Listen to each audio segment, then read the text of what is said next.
تشریف لا رہے ہیں صدر مشاعرہ محترم امجد اسلام امجد. آپ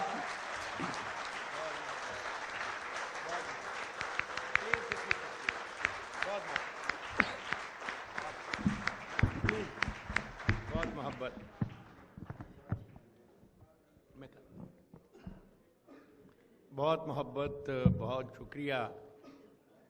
ابھی میرے عزیز نے یہاں ایک ابتدائی گفتگو میں راشد بٹ نے کہا تھا، وہ بھی میں نے لفظ جب شکریہ کا ادا کیا تو میرے ذہن میں آیا کہ شاید شکریہ ادا کرنے کا بہترین طریقہ یہی ہے کہ ہم لوگوں کی زندگیوں میں جو ہم سے کہیں نیچے ہیں یا محروم ہیں، اس شکریہ کو کسی کوالٹیٹیو شکل میں ان کی زندگیوں میں شامل کر دیں تو شاید یہ احسان کرنے والے کا بھی شکریہ ہو سکتا ہے اور اس رب کریم کا شکر بھی جس نے ہم سب کو یہ زندگی دی ہے، عطا کی ہے. ایک چھوٹی سی بات میں شعر سنانے سے پہلے آپ سے عرض کرنا چاہتا ہوں. میرے غزالی کے دوستوں نے جو باتیں کی ان کو میں دہراؤں گا نہیں. صرف ایک بات میں نے کہیں پڑھی تھی تو مجھے بہت اچھی لگی، تو اچھی باتوں کو شیئر کرنا شاید ایک بڑی میں سمجھتا ہوں احسن بات ہوتی ہے.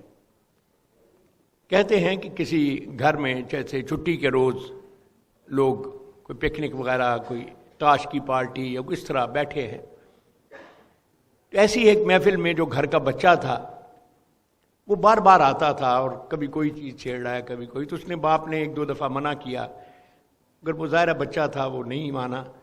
جب تیسری چوتھی دفعہ ہوا تو باپ نے غصے سے ادھر ادھر دیکھا تو میز پر ایک کاغذ پڑا ہوا تھا، ایک نقشہ تھا دنیا کا پرنٹڈ پڑا ہوا. اس نے وہ پکڑا اور اس کے بہت سارے ٹکڑے کیے اور بچے کی گود میں ڈال کے کہا کہ جاؤ، جب تک اس کو تم بالکل ٹھیک سے جوڑ کے نہیں لاؤ گے تم نے دوبارہ کمرے میں نہیں آنا.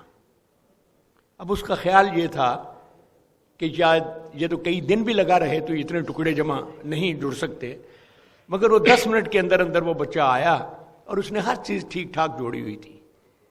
تو باپ نے حیران ہو کر پوچھا کہ بیٹا تم نے یہ کیسے کیا؟ اس نے کہا کہ اس کاغذ کو الٹا کر دیکھیے. اس نے الٹایا تو اس کے پیچھے ایک انسان کی تصویر، اس کا پورٹریٹ بنا ہوا تھا. اس نے کہا میں نے انسان کو جوڑا ہے، دنیا اپنے آپ جڑ گئی. واہ واہ واہ، کیا میں سمجھتا ہوں کہ یہ جو باتیں آپ نے سنی یہ بھی انسانوں کو جوڑنے والی بات ہیں، انسان کو انسان سے جوڑنے والی. اور جب انسان انسان سے جڑتا ہے تو باقی چیزیں آپ سے آپ جڑتی چلی جاتی ہیں. صرف ایک بات جس کا ذکر ان دونوں دوستوں نے نہیں کیا لیکن میں چاہتا ہوں کہ وہ بھی میں آپ سے شیئر کروں، پھر میں آپ کو شعر سناتا ہوں. 70-72 سال میں ہم نے جو بہت سارے مسائل پیدا کیے اور دیکھے، ان میں ایک وجہ شاید یہ ہے کہ ہم نے آپس میں مکالمہ کرنا چھوڑ دیا ہے. ہم جس کو کہتے ہیں نا کہ خود کلامی تو بہت کرتے ہیں لیکن ڈائلاگ نہیں کرتے، مونولوگ کرتے ہیں. یہ ادب، یہ ایجاد کی یہ شعری محفل، یہ بھی ایک طرح کا مکالمہ ہی ہے. اس مکالمے میں ایک بہت المیہ ہم سب جانتے ہیں کہ ہمارے ملک میں 5-4 زبانیں ہیں، صوبے ہیں، ان کے اپنے اپنے کلچر ہیں، اور بجائے اس کے کہ ہم ان سب کو مکالمے کے ذریعے سے بات چیت کر کے کسی ایک شکل میں ڈھالتے، ہم نے انہی شاید بتوں کو زیادہ پوجنا شروع کر دیا. تو غزالی کا ایک بہت اچھا کام جس میں مجھے بھی تھوڑا سا جس کے آئیڈیا میں اپنا حصہ ڈالنے کا موقع ملا ہے، میں صرف وہ آپ سے شیئر کرنا چاہتا ہوں. اور وہ کچھ یوں ہے کہ ان کے جو پورے پاکستان میں جو بچے، جیسے بتایا کہ یہ اسکولوں کے غریب بچے ہیں گاؤں میں، تو چند برس پہلے انہوں نے ایک پریمیئر کالج ٹائپ ادارہ شروع کیا ہے اور ہر صوبے سے 30 بچے جو ہیں، یہ جو بریلینٹ بچے ہوتے ہیں، ذہین بچے، ان کو لا کر لاہور میں ایک جگہ ایک ہاسٹل بنایا ہے، ایک ٹیچنگ ہاسٹل کہہ لیجیے اسے. اس کی سب سے بڑی خوبی یہ ہے کہ چاروں صوبوں کے بچے، پنجابی بھی، بلوچی، پٹھان، اپنے سندھی ہمارے اور دوسرے بچے جو ہیں، وہ دور دراز غریب علاقوں سے آتے ہیں اور 2-3 سال یا 4 سال جتنی دیر وہ ان کے خرچے پہ پڑھتے ہیں، یہ سب بچے روزانہ ایک میز پہ بیٹھ کے کھانا کھاتے ہیں، ایک کلاس میں پڑھتے ہیں، ایک ساتھ مسجد میں جاتے ہیں، ایک ساتھ پلے گراؤنڈ میں جاتے ہیں۔ بہت اچھے۔ تو میں یہ سمجھتا ہوں کہ یہ ایک ایسا چیز ہے جس کی طرف ہمیں بہت پہلے توجہ دینی چاہیے تھی، اور اس سے بہت ساری غلط فہمیاں بھی ختم ہو جاتی ہیں اور بہت سارے فاصلے بھی۔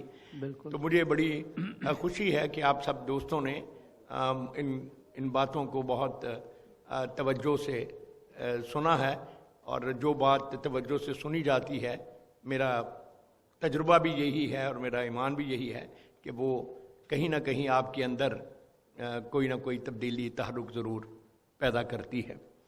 تو اس تھوڑی سی گفتگو کے بعد میں آپ کو سب سے پہلے میں کچھ تازہ شعر آپ کو لیکن جی اس سے بھی پہلے میں یہ چاہتا ہوں میں ایک چھوٹی سی نظم آپ کو اس وطن کے حوالے سے ضرور سناؤں جس کی رعایت سے ہم سب اس ایک چھت تلے آج جمع ہیں۔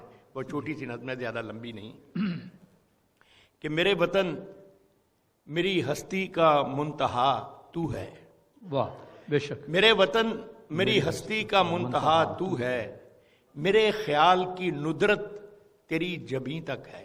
کیا کہنے، واہ واہ واہ۔ میرے وطن میری ہستی کا منتہا تو ہے، میرے خیال، میرے خیال کی ندرت تیری جبیں تک ہے، میں مشت خاک سہی تیرے کارواں کی ہوں۔ واہ، میں مشت خاک سہی کیا کہنے، تیرے کارواں کی ہوں، میرے فلک کی بلندی تیری زمیں تک ہے۔ کیا، واہ واہ واہ واہ، میرے فلک، میں مشت خاک سہی تیرے کارواں کی ہوں، واہ واہ واہ، میرے فلک کی بلندی تیری زمیں تک ہے، کیا کہنے، میں تیری خاک کی آواز بن کے اٹھا ہوں، آہا، میں تیری خاک کی آواز بن کے اٹھا ہوں، کیا کہنے، واہ، میری زباں میں اثر دے کہ میری موج صدا، دل و نظر میں تمنا کے پھول مہکائے، واہ واہ، میری صدا میرے اہل وطن کی بن جائے، کیا بات ہے، واہ واہ واہ واہ واہ واہ، میری صدا میرے اہل وطن کی بن جائے، کیا کہنے، میں سیل شوق کا آغاز بن کے اٹھا ہوں، واہ واہ، میں سیل شوق کا آغاز بن کے اٹھا ہوں۔ دوسرا اور آخری بند ہے اس کا کہ میرے وطن میں تیری خواہشوں کا سایہ ہوں، آہا، میرے وطن میں تیری خواہشوں کا سایہ ہوں، کیا کہنے، میں ایک شاعر گمنام ہوں، میرے بس میں میرا وجود تھا سو آج لے کے آیا ہوں۔ کیا بات ہے، واہ واہ واہ واہ واہ، کیا کہنے، واہ واہ واہ، میرے وطن میں تیری خواہشوں کا سایہ واہ ہوں، واہ واہ، میں ایک شاعر گمنام ہوں، میرے بس میں میرا وجود تھا سو آج لے کے آیا ہوں، کیا کہنے، میرے لہو کی سلامی قبول کر لینا، کیا بات ہے، میرے لہو کی سلامی قبول کر لینا، یہ جن سے خام سہی رزق پائے بات سہی، آہا، میرے لہو کی سلامی قبول کر لینا، یہ رزق خام سہی رزق پائے بات سہی، آہا، مگر یہ دیکھ کہ کس آرزو سے لایا۔ آہا، واہ واہ واہ واہ، بہت کیا کہنے، واہ واہ واہ، بہت شکریہ، بہت بہت محبت۔ بہت، اب پرانی چیزیں تو میں دوستوں کی کچھ فرمائش بھی وہ بھی عرض کروں گا، لیکن پہلے کچھ میں آپ کو نئی چیزیں عرض کرتا ہوں۔ ایک بالکل ہی تازہ غزل ہے، کیسی گہری بات ملی ہے ہم کو ایک دیوانے سے، واہ، کیسی گہری بات ملی ہے ہم کو ایک دیوانے سے، ساری گرہیں کھل جاتی ہیں ایک گرہ کھل جانے سے، واہ واہ واہ، کیسی گہری بات ملی ہے آہا، ہم کو ایک دیوانے سے، آہا، ساری گرہیں کھل جاتی ہیں ایک گرا کھل جانے، ایک گرہ کھل واہ جانے واہ سے، واہ واہ، کیا کہنے، خاموشی سے پھیل رہا تھا چاروں جانب سناٹا، آہا، خاموشی سے پھیل رہا تھا چاروں جانب سناٹا، کیسے سب کچھ بدل گیا ہے ایک آواز لگانے سے، آہا، واہ، خاموشی سے پھیل رہا تھا چاروں جانب سناٹا، آہا، کیسے سب کچھ بدل گیا ہے ایک آواز لگانے سے۔ اور عزیزی طاہر عظیم آپ کے لیے ایک شعر ہے عطا فرما، کہ کیا ہے اب جو نسل نو نے، کیا ہے اب جو نسل نو نے ہم کو ہنس کر ٹال دیا، آہا، آہا، کیا ہے اب جو نسل نو نے ہم کو ہنس کر ٹال دیا، ہم بھی کب اس دور جنوں میں سمجھے تھے سمجھانے سے۔ واہ واہ واہ واہ، کیا کہنے سر پھر عطا فرمائے. کیا ہے واہ، کیا واہ، ہے واہ، اب جو واہ. کیا ہے اب جو نسل نو نے واہ واہ واہ. ہم کو ہنس کر ٹال دیا. ہاں ہاں. ہم بھی کب اس دور جنوں میں سمجھے تھے سمجھانے سے. واہ واہ واہ. جناب علی کا ایک واہ. قول ہے کہ کہتے ہیں کہ طاقت دولت شہرت ملتی ہے تو لوگ بدل جاتے ہیں. تو آپ نے فرمایا کہ وہ بدلتے نہیں ظاہر ہو جاتے ہیں. واہ واہ واہ. تو یہ اس کو میں نے ایک شعر کی شکل دینے کی کوشش کی ہے کہ طاقت اور دولت کا نشہ بس اس کو ظاہر کر دیتا ہے. واہ. طاقت اور دولت کا نشہ بس اس کو ظاہر کر دیتا ہے ورنہ فطرت کب بدلی حالات کے بدلے جانے سے. واہ واہ واہ واہ واہ. طاقت اور دولت کا نشہ بس کیا اس کو ظاہر کر دیتا ہے ورنہ فطرت کب بدلی سبحان اللہ. حالات کے بدلے جانے سے. کیا خوبصورت. اور پہلے وہ خاموش رہا پھر یکدم شعلے پہن لیے. واہ. پہلے وہ خاموش رہا پھر یکدم شعلے پہن لیے. ہم نے ایک دن پوچھی تھی ایک بات کسی پروانے سے. واہ واہ. پہلے وہ خاموش رہا پھر یکدم شعلے پہن لیے.